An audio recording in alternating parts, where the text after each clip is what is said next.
the book you've all been waiting for and asking for, The Art of Big Hero 6.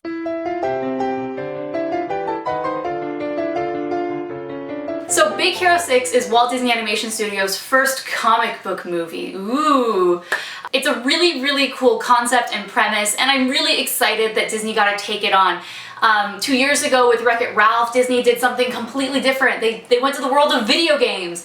And this time they're going to the world of superheroes. And you definitely see that in this book. So one of the first things that I noticed that was really interesting is at the very beginning they had a page and there was some art on it, but on the side it mentioned all the artists who had been involved in this book. So even if an artist just had one piece featured in the book, their name was there. And so it was really cool because you could scroll through and see, oh, I know that person, I really like that person's style, and whatnot. And you realize just in all the pre-dev work, how many people are involved. It was phenomenal. I loved it. I'd never seen that in an art book before. I thought that was really neat. So other than the preface, forward, and introduction, this book is really divided into 3 sections.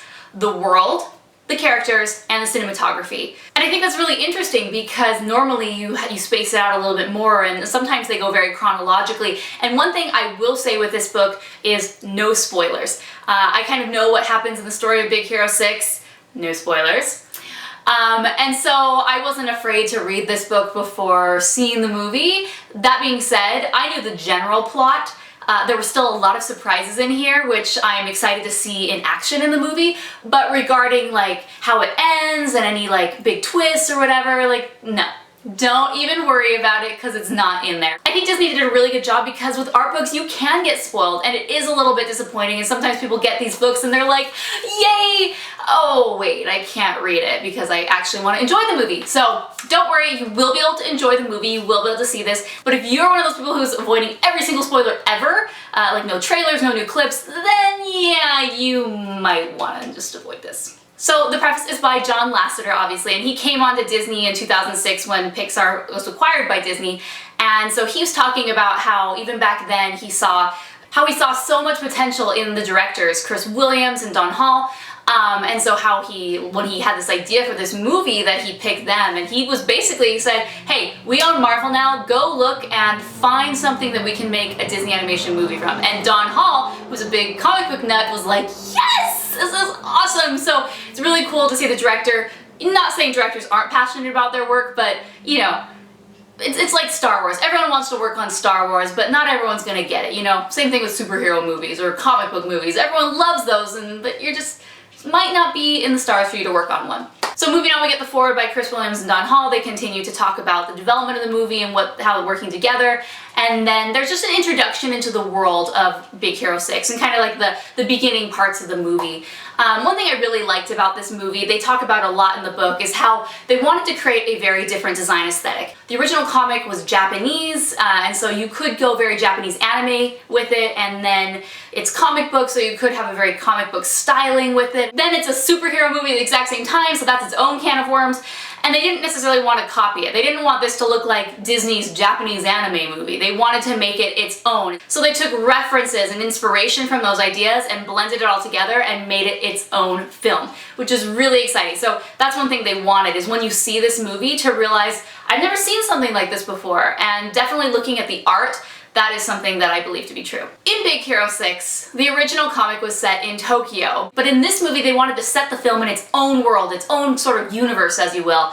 And so they took the world of Tokyo and they took the world of San Francisco and they created San Fransokyo, which was really, really exciting because there's so many things about like the colors and the lights and the bullet trains of Tokyo, and then just the history of San Francisco and just the cable cars, and you blend those all together and they created this really cool world that felt real because, you know, we know that's a real place and maybe some of us have been there, but they just developed them and merged them organically, so it's just this really cool place. Like, I wish San Fransokyo existed because it's so awesome. Really, like, you know how Disney was doing those trips to Norway so you could see the world of Frozen? They need to figure out to make this happen. Theme parks, maybe? So then we move on to the world of the characters, and this is where we get to see each of the main Big Hero 6 team, a lot of other characters, some of the professors at cast, just other random people, even the cat, and I thought it was really neat. In this section, we don't really get to see a lot of the characters that could have been. Basically, we see mostly their finished design and maybe 1 to 3 other designs or rejected designs, but we don't really focus on those. And I thought that was a little disappointing, especially Baymax. The Baymax section is basically just how we know Baymax today. He's big, he's warm, he's fluffy, he's inflatable. It would have been cool to see different versions of him and what he would have looked like, but it's okay. The one character that I liked the most, and I think it's because you got to see a variety in what they were thinking of this character, was Honey Lemon. Now, people have been asking, because Genesis Rodriguez is doing the voice, they're like, is she Hispanic? First off, does it matter? Doesn't really matter. Why can't a Hispanic character do a white character, or a white character do a Hispanic character, or an Asian character do whatever? I don't know, it doesn't matter to me, I just want the best voice there, but it is important to some people. And some people have been asking this, like, is she Hispanic? She doesn't really look like it, she's white with blonde hair, and you know, there's lots of ways that people from a certain ethnicity look, and you can have lighter skin, you can have darker skin, you have blonder hair. It just depends. If you're in Brazil, they look completely different than people in Mexico versus people in Guatemala and whatnot.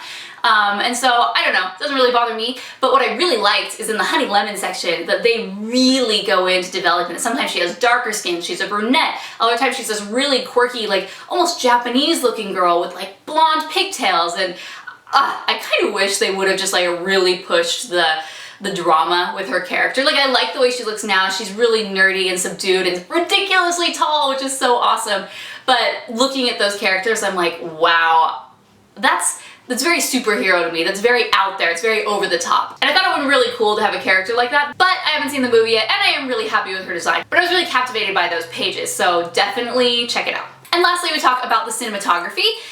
Disney had a new rendering system called the Hyperion Renderer, which they use to mimic light and to, you know, so that light reflects off surfaces like wood and glass and metal. Before, they couldn't really do that without a lot of manipulation, and so this is the first movie they were able to use this, and they have a lot, they took a picture with a camera and then they replicated it with the lighting system and the renderer, and it's just really, really cool. So if you're into more of the technical side of animation and the technical developments that they did in this movie, then you're gonna love this section because it's great. Oh, so very lastly, there is a good amount of text in this book, but not as much as I would have liked to have seen. It's formatted very differently from a normal art book. Since it is inspired from a comic book series, they made it feel like a comic book with the big graphic rectangles and the writing inside, and even if you have long paragraphs, they're usually in a rectangle. So you feel like you're reading a comic book, and you know, this is inspired by one, and I kind of liked the way that they designed that. But as you continue reading this book, there's a lot of art, and it starts getting less text heavy and more art heavy. If you open it to any random page, there'll be a lot of art and then maybe one little text bubble blurb with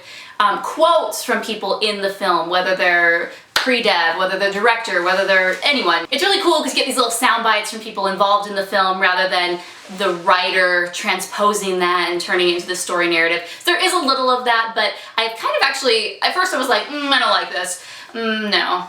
But thinking of it and reading through the book again, I actually thought it was quite great. Alright guys, I'm going to give The Art of Big Hero 6 4 stars. I loved this book. I thought it was great. Be sure to use our Amazon affiliate link when you're buying this book. It gives us a little kickback, so that way we can purchase more books and do more reviews for you guys, because we love doing these books. And everyone's requesting, like, do this one, do this one, do this one. And I'm like, we can't do them all. But if you use our link and you shop all the time, you'll be able to see those books soon. Alright guys, thanks for watching. Until next time, I'm Morgan, and this is the Rotoscopers YouTube.